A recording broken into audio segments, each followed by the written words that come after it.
Well, hello again. Welcome to another totally rewarding chat. I am Paul, as always, joined by my friend Sean. Say hi, Sean. Hi, Sean. Yeah. You have not used that joke yet. And no, I've been waiting because I've driven some. I've been waiting, so that's great. I love it. And we are super excited to be joined today by Holly Foraker. Say hello, Holly. Good morning. Hello. All right. I appreciate that she said more than just like. Yeah, I know. I was really hoping you'd lean into that, Holly, and catch him on twice, but that was your opportunity. Yes. So Holly and I know each other, but just so I don't read my bias into her background, Holly, why don't you share a little bit of who you are, your career background, and what you're doing today? What's your current role? Sure. I would love to. I got my master's degree in industrial organizational psychology. Ended up starting out in talent acquisition in workforce analytics, actually using bioresume data and cognitive ability assessments and trying to predict the right fit for a candidate on the right job profile. Got really curious then about what happens after I passed them off from TA. So ended up falling in love with talent management and did some time at Sears Holdings back in 2013-ish for a few years when, the idea of eliminating performance reviews and really democratizing engagement and these sorts of things kind of came to light. So got to do a lot of really cool, innovative, build in-house sort of work there. Took that with me to follow a CHRO actually I worked for in the education sector to build out an HR function. Still a lot of my time in the talent management space, ended up picking up talent acquisition. And then, it's a volatile industry. Ended up moving into tech, and that's where I met Paul at CDK, still running the talent function and partnering closely with him on the comp side. Got my HRBP rotation there, which was super helpful in my career journey. And now I am currently the head of HR for a company called Instructure, who you may be familiar with because we're the makers of Canvas. So any of you with kiddos and the platform that you use to track your grades and content delivery through the schools and the teachers and the instructors. It's been a really wild journey, but a very exciting one. Yeah. So listeners and watchers will quickly figure out Holly is not our normal reward-oriented guest. And just a quick preview, we'll get back to it. We're going to talk today more about the partnership with the non-reward folks. And she's going to pick on me a little bit since we have some shared experiences. So I'm glad all my kids are off the payroll now because Canvas came up with some interesting adjectives. Yes. At the time, I think mostly because they don't like things documented for their parental units. That's a big piece of that why they didn't like it. That's super cool. Yeah. So before we jump in, let's get to know Holly a little bit more. So we're going to start with the speed round. So I'm just going to ask you some quick, almost this or that style questions. Sean doesn't know these either. So we'll start with some layups. Coffee or tea? Coffee. Yep. I knew that one. All day. All day. We had a lot of conversations about coffee because, Paul, you're also a coffee drinker, but you're a very particular coffee drinker as well. Total coffee snob. I'm all about that. Yeah. All right. You and the family have a weekend away. Are you out in the woods camping or are you living it up in a resort somewhere? We are definitely out in the woods camping. We've got an RV. It's our favorite way to spend our summers. I've got an almost 1-year-old and we've had him in the RV plenty of times this summers. Yeah. So this is one I regretted a little bit because this is sort of a recurring bit we ask about because Sean and I are as different as it gets, Holly, here. As you know, like a Marriott's roughing it for me. And I'm like, do I skip this question? Because I know that Holly's on team. I would have come back, Paul. I'm not going to lie. If you skipped it, I'd have been like, I need to ask because I know. Because we were on a run of filling up the resorts for a while. So I'm super stoked to hear that, Holly, that you're on the right side of this. We actually spent 10 days in Puerto Rico 2 years ago, didn't visit a single beach or resort. Like we were out in the middle of the mountains, in the middle of where there were like no tourists. Further the better for me. You and the Go Keys, right? That's awesome. Yeah. What's your chef creation that you are the most proud of? Oh, this feels like a trap question because I think the answer should be a 12-pound smoked brisket, which I still owe Paul Ryman for many favors I've called in over the years. I will get you that brisket sometime soon, but I would mail it to him. Yeah, right? I would mail it in groundwork. Nothing quick. Yeah. That's what you owe the most, but what are you most proud of? Like, what's your thing? Like, no, this is my special. I do a lot of baking and I do a lot of cakes, and those are a labor of love. I've got one I'm making actually this weekend, and I've got like sketches and designs and homemade marshmallow fondant and all sorts of cutters and tools and things like that. So those are always fun to kind of see Yeah. finished and see all the hard work you put into it, even though I always have that pain of like, you spent 4 days and it's gone in 3 minutes and destroyed as soon as you cut into it. Make it taste worse, and then it won't be gone in 3 minutes. Like, you caused your own problem there. Exactly. You remember the time, Paul, I gave you the plate for Christmas with the cookies on it? And you were kind of like, this is cool, but I'm not going to do anything with the plate because I don't plan on giving anybody else cookies. I just want the cookies. You don't appreciate my baked goods. I know what I'm after.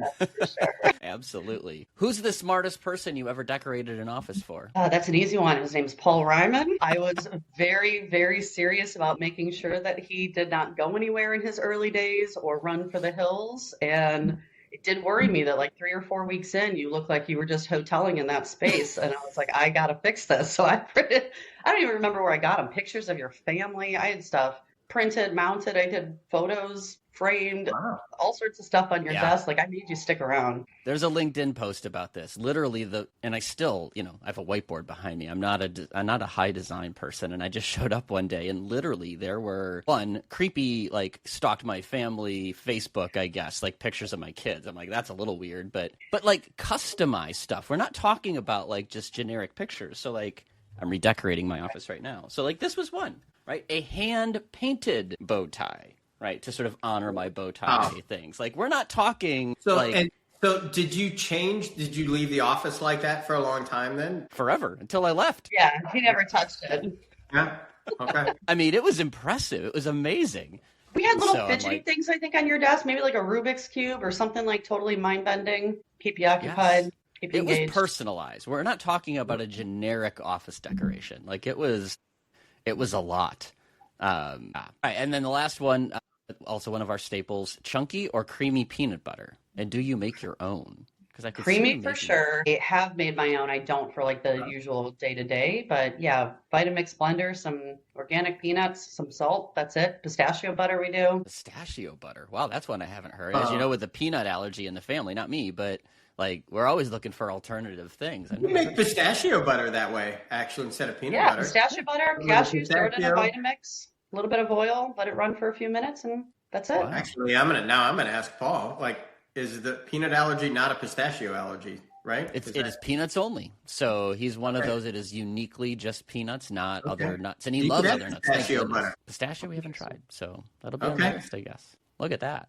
Well, thank you, Holly, for indulging us in some fun stories there. I'm sure there might be some more to come still, if I have an inkling. So as I previewed a little bit, our theme today is all around the partnership between sort of rewards and other functions. So Holly was my partner in that crime, if you will, at times, both as a talent acquisition leader, broader talent, but really our partnership was around TA mostly. But then also as an HR business partner, since you transitioned roles while we were both together there. Yeah. So in that, we're going to talk about some things you loved and things you wished, right? So what were some things you appreciated about the partnership? It doesn't have to be about me, more about the functions, or it could be about me. And then things you wished, right? What were the things that either were impossible or that you just were finding really difficult in partnering with the rewards function? So that's sort of the structure, and I'd love to start with TA, just because there's a lot of buzz in the sort of comp community in particular about how to best partner with the TA function. So let's start with there. So like, what are some things that you found valuable or you see really important about the partnership between a TA team and a rewards team? Yeah, it's a really great question. On the TA side in particular, I think the thing I loved most about the partnership that we had, Paul, in particular, is your team was very, very data focused. And that, I know it's kind of the buzz thing out there. Everybody talks about like, need to use data and, be strategic, but really, there's so much emotion in the talent acquisition process, whether it's the employee who's trying to secure their financial situation for their family as they consider a job move or compare an offer that they've got on the table, to the recruiter who's motivated to close the deal, and the HR business partner who's trying to secure the resource for the business that's putting pressure on them. There's a lot of personal emotions that happen in that process. Yep. And there's a lot of conversations that happen not grounded in data, right? I think I'm worth more, or somebody else offered me more, or the comp package is different because I'm coming from a publicly traded company to a privately owned company, and all the things in between. And of course, you add all the economic pressures too, which is now you've got millions of people with their own interpretation of what is a reasonable cost of increase in wages and inflation and all of this stuff. And so having that data-centric conversation to say, like, what is it we're actually trying to solve? What does the candidate need? What does the business need? And how do we find somewhere in between that is economic for us as a business, but also tugs at the right heartstrings of the candidate to make them feel good about walking in the door, that they got a deal, I think is really important. And you always put pressure on us to say, like, what are you actually trying to solve for? I'm hearing they want more, but like, what is more? Like, how are we, how do we solve for that? So that was really always helpful. And you personally always challenged me because I'd come to you sometimes with like, I believe this is the issue. And you're like, is it? Is it? Yeah. And really try to understand like the core of what was going on. So I think that is just really crucial because there is so much rich data to understand the market. The unique thing is you were able to help us translate that into a conversation to the candidate, right? Because no candidate wants to hear, well, the market rages or Radford tells us, or, the 25th percentile of the range is. So being able to translate that data into like a human conversation too really helps. Yeah. No, I think it's a good start. I think data doesn't lie to some extent. But I think it's super huge, actually. Having been a recruiter, there's one of the things I wish, you lean into that, Holly, that everyone in comp could go through a recruitment process as the recruiter because you get personally vested, you get down that line, you've got pressure from the manager. I really like Paul.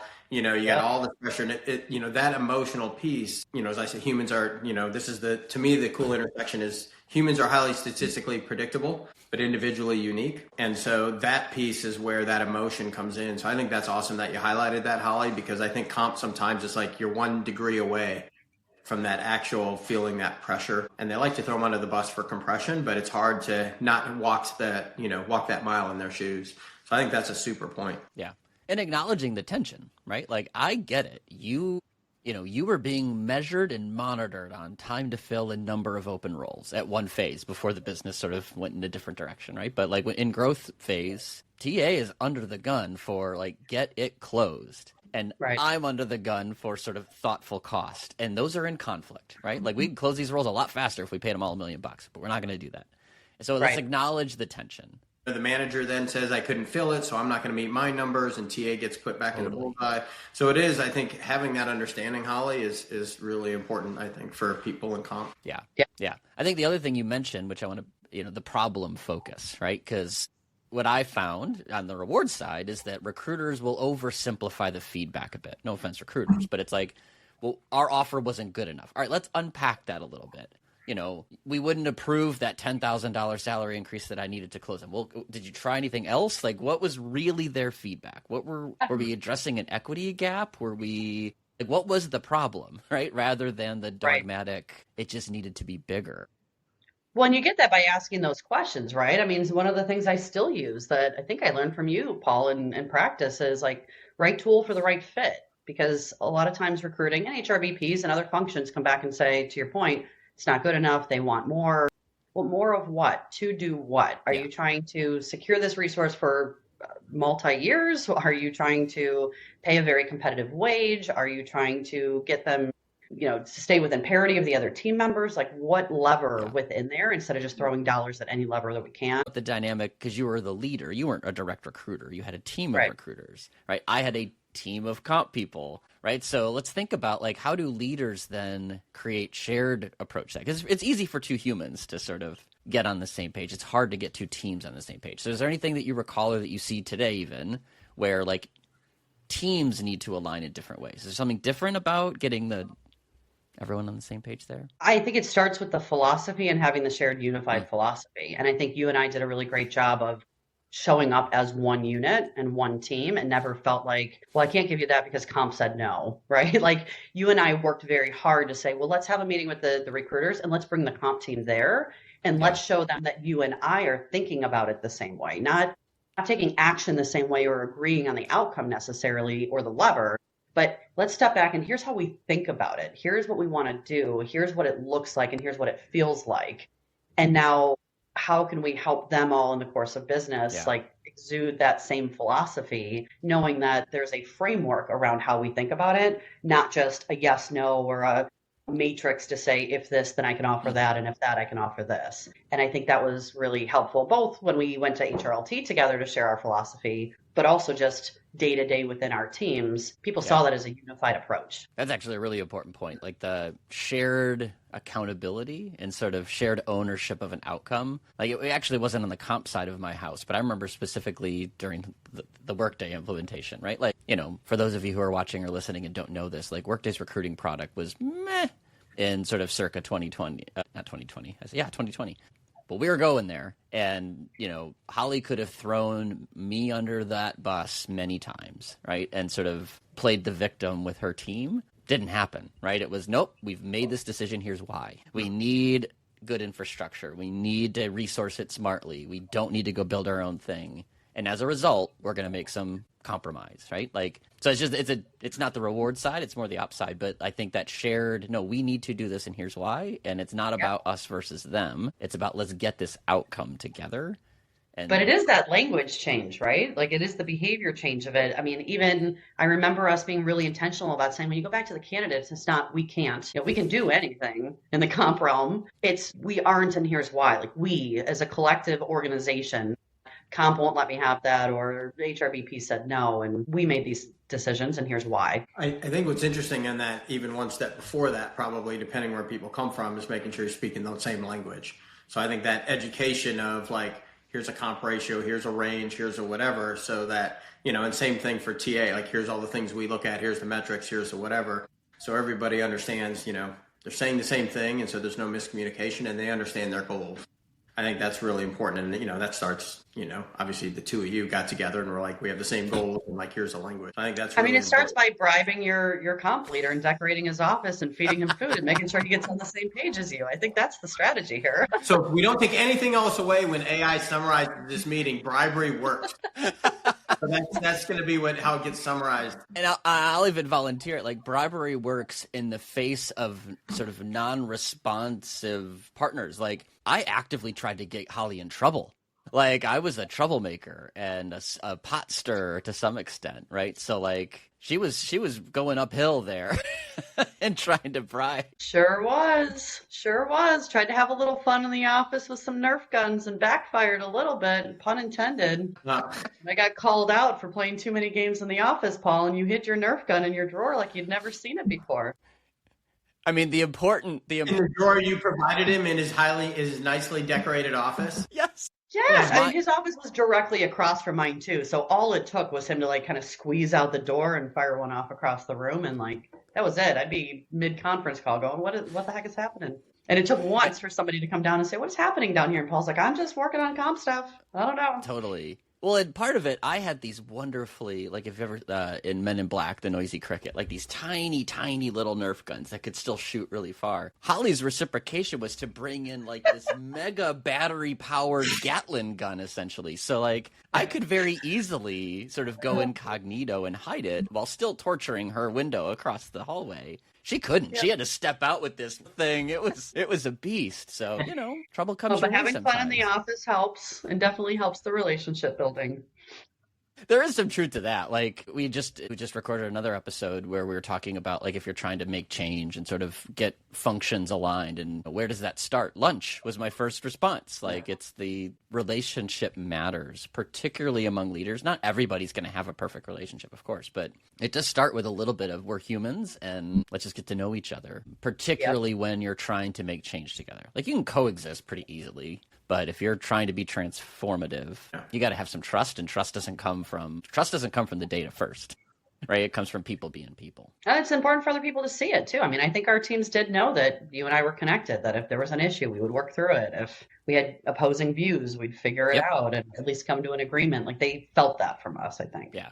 Particularly since I think both of our predecessors, because you entered the TA role not that long before I joined. Our predecessors weren't always on the same page, and it was visible. Correct. Right? So we had to overcome that sort of organizational baggage, definitely. Anything else on the like good sort of key practice side that you would say is important about the TA to rewards partnership? I think the other one we brushed lightly, but I really think that concept of right tool for the right purpose, you know, philosophy and arrangement mattered.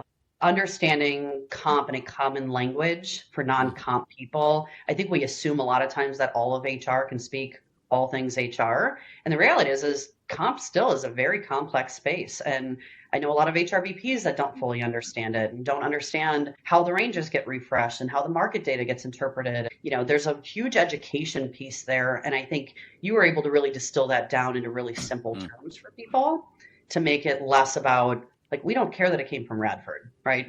We just want to know what the grid says that I can go do something with.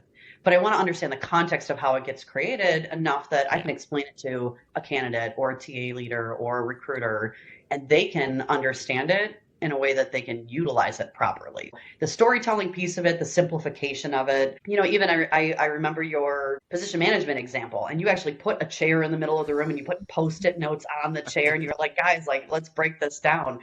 And that seemed oversimplified at the time, but it resonated with people and it got people thinking about the entire construct differently. So it helped us then to move to a place where we can say, okay, within all of these things that we now understand, what are we trying to do with each of these tools and how do we use them properly? That's a good point. I think, Sean, I feel like I've heard you speak on this before too. Like, the comp people are special, and you've got to find a way to translate into words that people understand, right? Like, whether it's an employee, whether it's a TA partner or whatever, like, we have to find ways to move the metaphor away from comp ratios, range penetration, percentiles, but into just real words. Even range penetration, like that subtle example, Paul, of like comp ratio. Range penetration is a lot easier to explain than comp ratio. A number of a number sounds like somebody just wanted to create some math, right? Whereas the range, like, they can get their idea of a range, right? And how far you're into that range, right?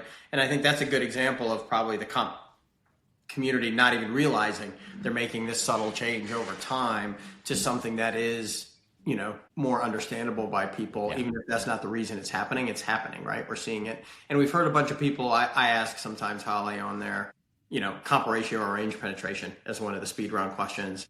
And we have had a couple people say for comp ratio, for communication, range penetration. And you're starting to see that, people starting to understand, I need to translate that. Yeah. 100%. Totally. Hey everybody, Tim Sackett, host of HR Famous, a new podcast on the Work Defined Network.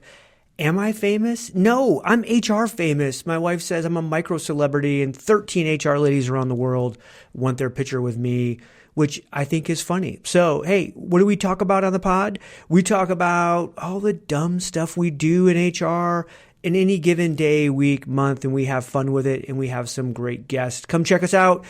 We're not famous. We're HR famous. So let's flip it a little bit. So you can pick on me, have at it, or you can generally. But what are the things you found difficult, or what are the things that you could, if you could wave a magic wand, would be different about sort of how rewards functions partner with TA? Let's stay focused on TA for now. Like, what's on the wish list side? So I think one of the big things that will always kind of be a battle, but I think is starting to get better, is this notion that I know better because I'm in it doing it and you're sitting behind the scenes in the COE. And so the perception of, like, who knows the best about the end client and what we're doing. I, of course, sat in the COEs and now sit in a generalist role. So I've learned a lot over the years about things that I may have been assuming from sitting behind the scenes too. I think it's really hard for the COEs to get the same level of perspective as the business partner or the recruiter that is sitting right there doing it. And I think that takes a lot of time to try to build that trust that you understand the problem the same that we do as we're sitting there in front of the client having to have the conversation, or the candidate having the conversation. And so, I think the responsibility of that lies on both teams. The recruiters need to help bring the comp team along to understand what is actually happening. What does it feel like? What does it sound like? What are the reactions that we're getting? Strip just the emotional side of it and bring our comp team along as true partners and understand the problem the same that we do. And it takes the comp team saying, I want to understand the problem better too. Like, help me understand it from your perspective, because I can give you all the reasons why we should or shouldn't based on the data and the math. But sometimes that can strip the emotional side of it that we have to deal with on the front lines too. Yeah, it's a good point. I think, the triangle of sort of TA, HRBP, and a comp partner, if you're large enough or you're lucky enough to have a resource that's sort of thinking about a business unit, like, you've all got to be really good at understanding a job and what is it doing? How does it work within our ecosystem? What are the key skills, just to use the skills buzzword, right, that I need to know and decide how does that impact how we want to pay it? That is hard. I agree with you. Like, that's difficult to scale because an HR partner has a pretty small library of jobs in many cases within their remit because they're focused on a function, right, in many circumstances. Whereas a comp partner often has a bigger portfolio, and it's just difficult to be deeply expert in every job. And the same is definitely true for TA, right? So yeah, I think that's an interesting, like, I wish is, could we all just magically get smarter and know all the jobs in detail? But it's, boy, that's difficult. Yeah, it is very hard. And I think, there's a lot more effort that we can think strategically about how we do that so that we don't just end up saying, well, you just don't understand, right? That's not the solution either. Yeah. But I think one thing comp people can do to progress that a bit, like, especially when you're new or getting to know the org, like, kind of ask for a fly on the wall spot for a while, like actually participate in that engineering leader meeting, right? To get to know the vibe a bit and, do some special work outside of the day-to-day to understand how that org works. Like, it's an investment, I guess is my point. Like, comp people be willing to invest in getting to know that business a bit better. You make a rolling, it's interesting. I think the time when that best happens is when you do job architecture project. But weirdly enough, they outsource that a lot. And like the big thing that happens for all the right reasons, right, that they might outsource it, time and whatever. But the thing that gets lost is all those interviews on what this position does in the position description. And that just, if you hire a consultant for that, consultants, that business then leaves. That leaves if you don't do a really good knowledge transfer, really document that. And that kind of rolling JA review, like to your point, Paul, of like being a fly on the wall or going and do like a function or family review, even when you're not going to change the JA, is really important so that you can then sit down. Same thing for TA. TA, a lot of times, man, I mean, I've been on both sides of it, right? You go to interview for a job and you're like, bro, that is not what you told me that job is, right? Like, you start getting in and asking the people who are there and you're like, what am I doing here, right? And so I think it's on both sides. So then, again, they're comparing apples to apples because, worst case, Paul, they're recruiting for this position. They bring in people and are like, well, we have to pay this much. And you're like, well, that's sure for that person, but that's not the person we need for that job. Right. Yeah, that's a good one. Any others on the wish list? What else was hard, or what else do you wish were? This is the time, Holly, I'm just going to highlight. Like, if you have any dirt or anything else on Mr. Ryman, at least one person I know would like to hear it. No dirt. Paul was an excellent partner, great friend. Oh my God, the golden shovel. I do think, if we want to go there a little bit, I do think, Paul, Paul's not paying me to say this, but Paul is an extremely intelligent leader and, very, very good comp leader.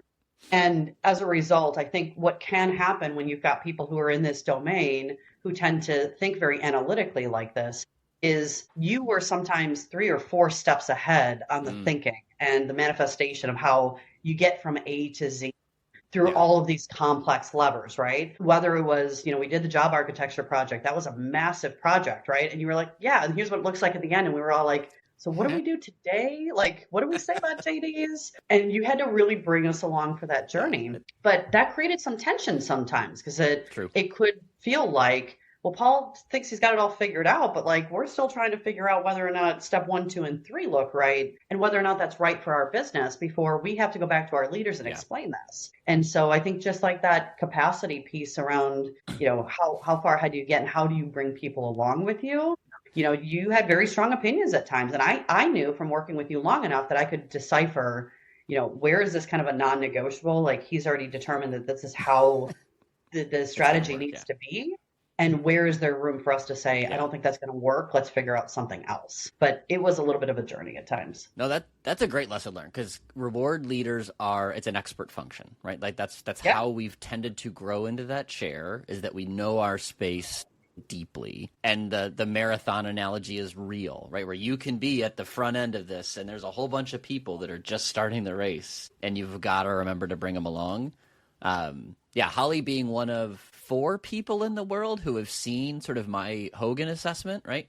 Like she because you were on the recruitment side when I was being recruited and did these sort of entrance assessments. Yeah, you were quick to sort of point out some like, when we had this conversation and you were hired, it said this about you. Guess what? Like you're showing that trait right now that you are not bringing us along for the journey. So that's actually, I think that's super, accurate feedback for me personally. That highlights and also important. That highlights that lunch, that lunch thing, Paul. Yes. Right? So like being able to, have that discussion and know the old inductive versus deductive reason, how you're going to bring someone from point A to point B.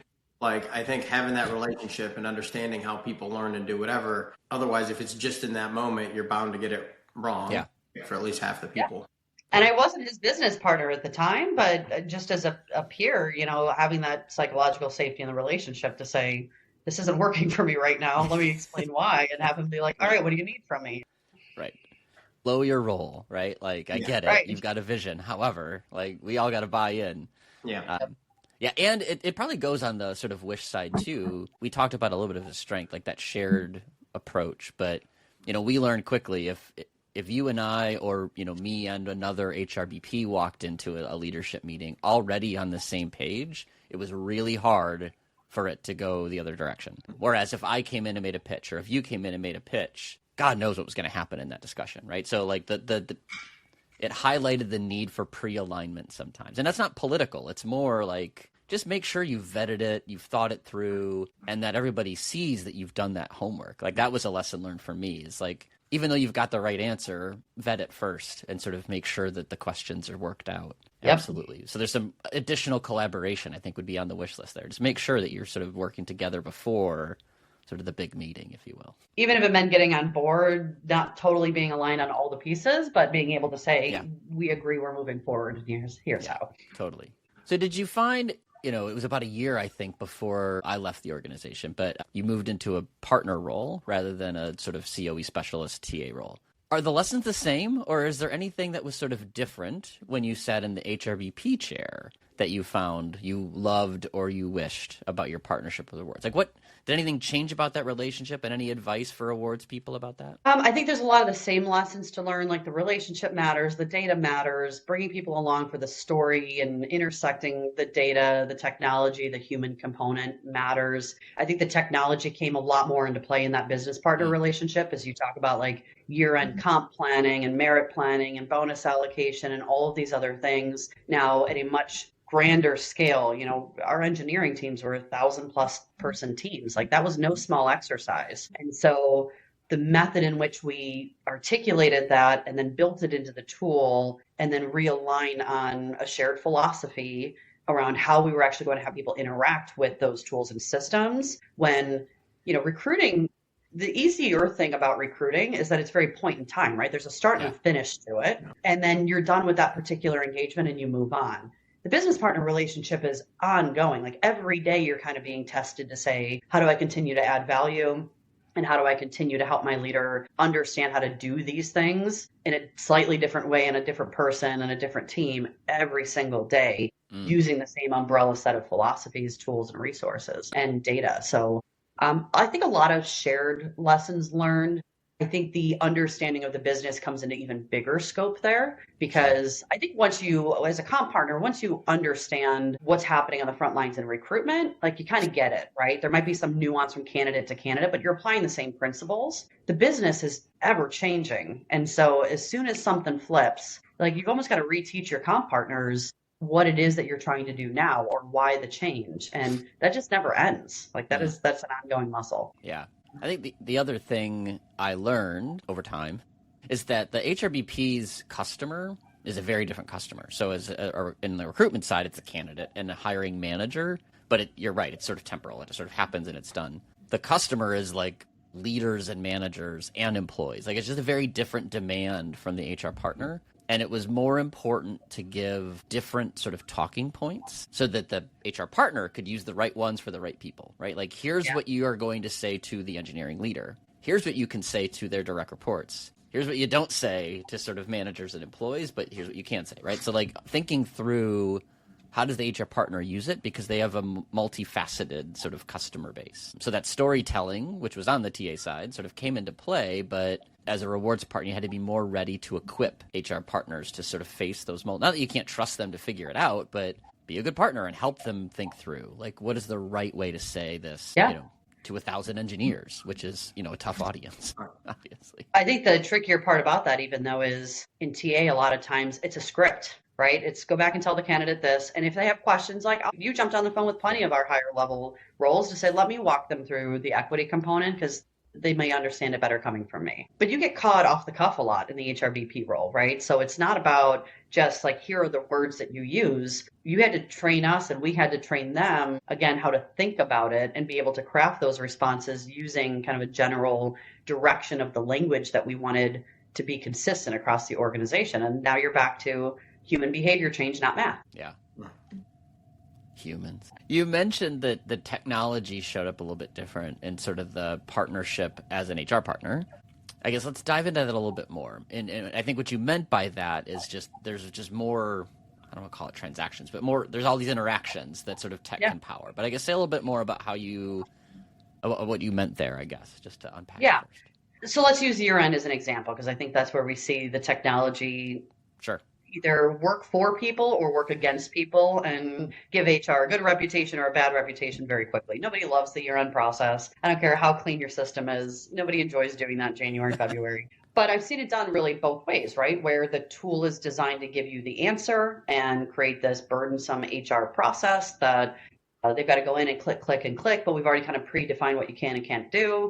And it just feels yucky and people feel like they're handcuffed and it's just an administrative process. I think one of the things that we got really smart about is how do we use the tool to help drive the thinking without giving them the answer and enabling them and enabling the HRBPs to ask the right questions that were thought-provoking against what the business needed to apply the right judgment to then make the right decision in the tool, where the tool would not let them mess it up too bad, but also wouldn't penalize them for like not getting it perfect. Right. And so, being able to make those intelligent decisions within some guardrails where it really shifted, intentionally or unintentionally, it shifted the ownership back to the managers. And for us to be able to say, it's really your decision. Like, here's how you should think about making this decision. But I'm not going to tell you that you can't pay more than this or you have to do this. There's just implications for each of those decisions. And we're going to show you in the tool and in the data what the implication of those decisions are, and help partner with you to make sure that we're making the right ones. And that's a hugely empowering use of technology, especially in the comp space. Yeah. I guess, Sean, chime in a little bit, because I know you've done some work in the sort of comp planning technology space in the course of your life. And I know one of your theories was to sort of make it less spreadsheet-like and more like push a good decision. And here's how you do that. I'll agree with Holly. Nobody likes it, because every time that they say that managers, they want all this stuff, I'm like, what they really want is the process to go away. Right. Like that is honor. Nobody gets asked during the interview process what your comp planning philosophy is, how you deal with it, whatever. Probably even in people in comp, right? Like, don't get asked. So yeah, I the guardrails. I like the translation to human. Can't mess up too much. Yeah, I think if you give them maybe from a different angle, the Daniel Kahneman thing, just because, I'm not very educated, Holly, but once in a while I like to throw out a behavioral economist that I read a book without pictures. Makes you Yeah, it didn't even have pictures in it, which was rough. But, you give them an anchor point, right? And so the anchor point, but to your point, the justification of why, and then you give them the guardrails. And I think most managers are like, okay, I can see that now. And I understand the rationale, but I think if you just give them the number, then you lose some of that anchoring, because they're like, well, kind of what do you know? And then you get the, the parental unit because I told you so mode, which as a parental unit, never goes well, right? At some point. So I think so I really like your, whether you start with the rationale and give them kind of more discretion, or you give them all the rationale and then give them some discretion. I think just giving them that rationale, I'm also a believer you do it over time. Like, I think you just can't do it, not the way they did it before, where you send a 40-page PowerPoint, 2 months before, and then they forget about it. But I like, Holly, what you mentioned, like inflow of the tool, and like it's all right there, and they can just go do this process. And then honestly, they just want to make it go away. Yep. We all do. Yeah. Nobody loves it. It's kind of an interesting tension we're highlighting there, just because we haven't said AI and we're 40 minutes into this, and that's very rare. It's a record. But I feel like the comp tech market is sort of saying, no, let's try to automate more, like smarter recommendations, so that we make the process go away. Like, a manager opens it and it's done. But then at the same time, I also hear us saying, like, there's value in helping them make the right decision. So I guess it's a kind of a curious tension between the more I do it for you, the more right it is, but the less you're involved in it, right? And I think that's sort of this interesting moment of, is it AI-led? Is it AI-delivered? Is it just guardrails, right? Like, where do you land on the spectrum will be an interesting point. Because I think you Big both difference sort of between spoken agentic, though, right? Big difference between agentic technology here and generative, right?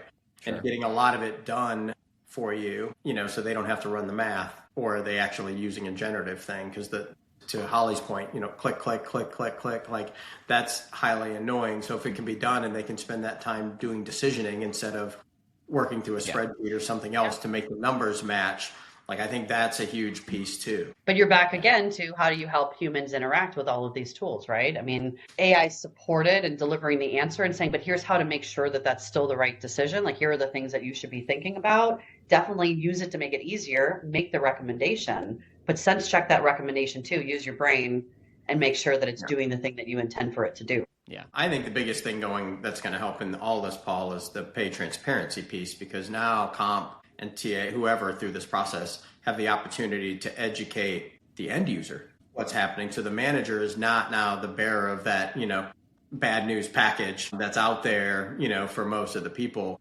And I think comp has, comp HR, has the opportunity now to be transparent with why. And I guess, Paul, what you had done before, like, how do I translate this to human and tell everyone? Because then the expectation isn't as bad, right? Because one of the reasons there's peanut butter spreading, I'm convinced that is just a pile of humans. And the easy answer to still work with someone for the next 364 days is give them all the same percent and make that crap go away. So the human nature part of it is what gets in the way, not the math. Make it less uncomfortable. Yeah. For me as the leader, selfishly, right? Yeah.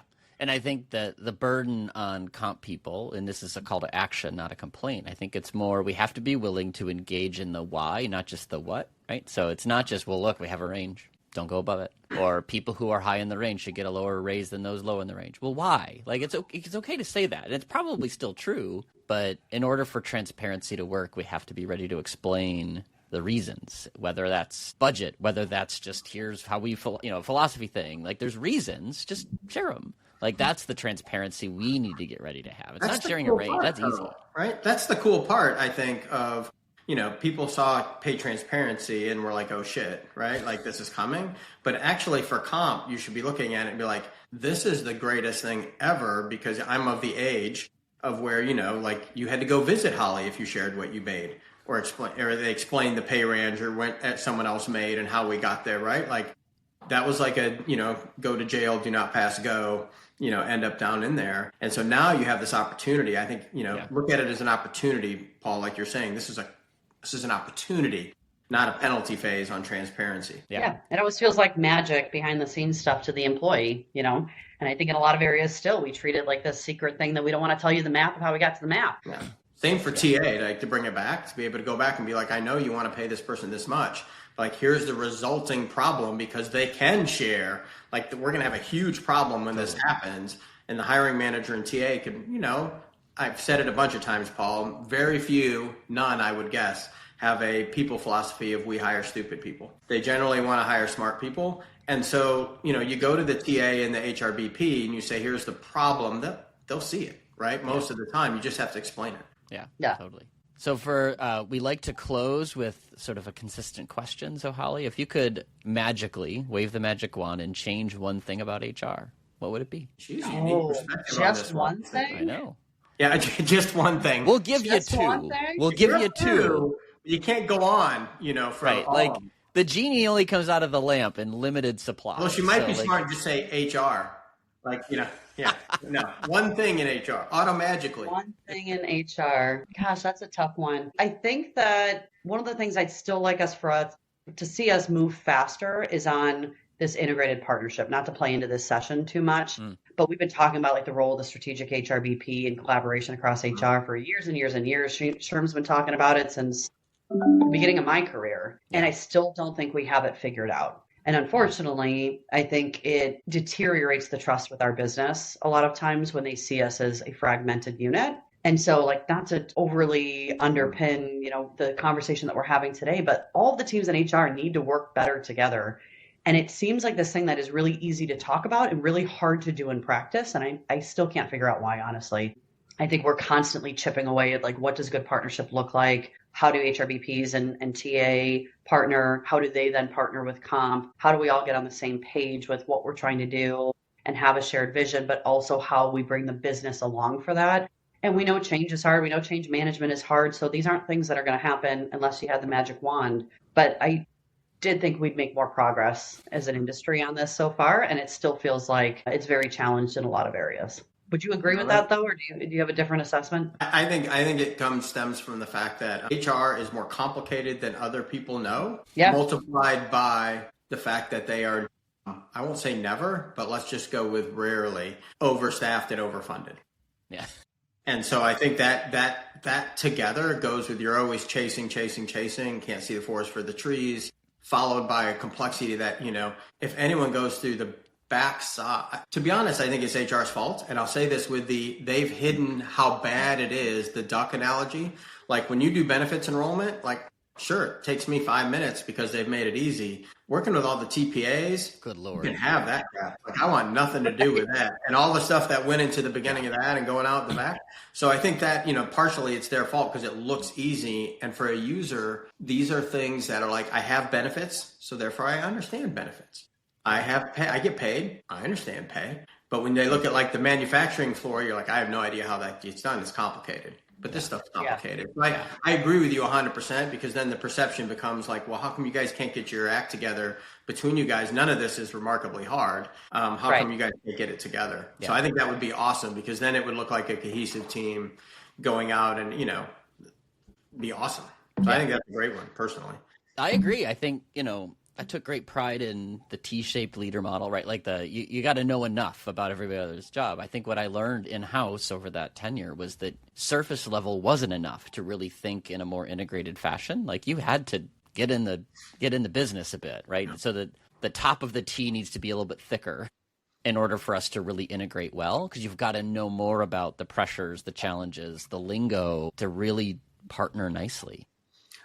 I do think you bring a unique perspective, Holly, having been in the COEs in different places. And I do think when people start in a specific silo in HR, they don't get, benefits doesn't get to walk inside of comp and they don't get to walk in other, and they also misunderstand. And so then it just multiplies the perception from the outside when they can't figure out what the other person's doing because they think their job's like, how hard can benefits be, right? It's once a year, big deal, right? Hey, comp, we just do raises once a year. How hard can comp possibly be, right? And they've got I hear a lot of like, well, the brokers do all the work, so they just give it to them and turn it on. Of course, right?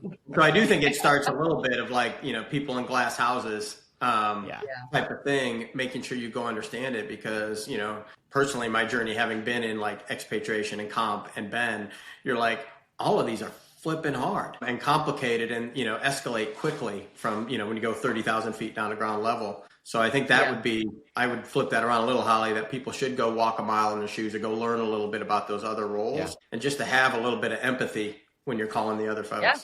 I mean, I'm biased. That rotation changed my life. Like it was super meaningful for me in my career journey to see both sides of the coin. It is ironic for me that still HR, who is out there in the business advocating for growth and stretch roles and, expansion of responsibilities and career pathing and all of these things, we don't do it well ourselves. Like we kind of hold things tight to the chest to say, well, gosh, if you're a recruiter, like what possibly could you know about being an HRBP? And it goes back to that concept of like, can we drink our own medicine for a minute and say, can somebody do 70% of the job? Are they a great recruiter? Do we think they can learn to do the HRBP role?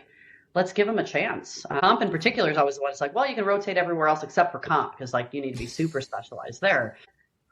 I don't know if that's entirely true. Like there are ways to get people the exposure and understanding of like the hands-on work. And again, I'm biased, but I think it's just so critical to. I think it's amazing, but I think, Holly, it's the HR does not, like I said, not just placating to the HR industry. Like you don't see many overstaffed HR functions, right? Because they've been a cost center and been made lean. And so I think that rotation of like, hey, do you have 20% extra time to go rotate and learn something?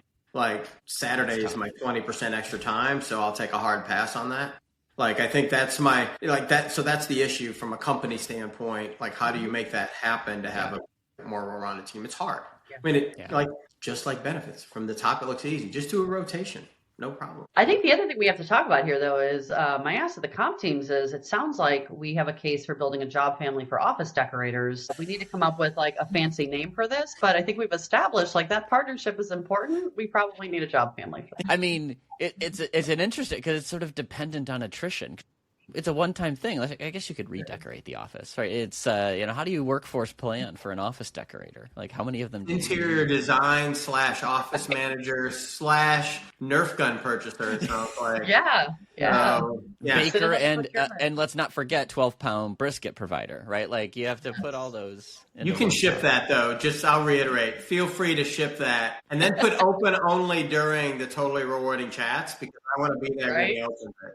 Could have been a reveal. I love it. Yeah. Right. Well, thank you, Holly, for joining. I don't feel like I was roasted too poorly. If anything, my ego's maybe slightly. I see what you did there with the brisket. You know how it is. Thank you for your time. We appreciate this, Holly. It was super fun. It's always good to see you, and we definitely appreciate insights from outside of our space and kind of hearing from the front line. So thanks for your time. Fantastic. Thank you. Anytime. Appreciate it. Thank you both. Thank you. Have a good one. You too.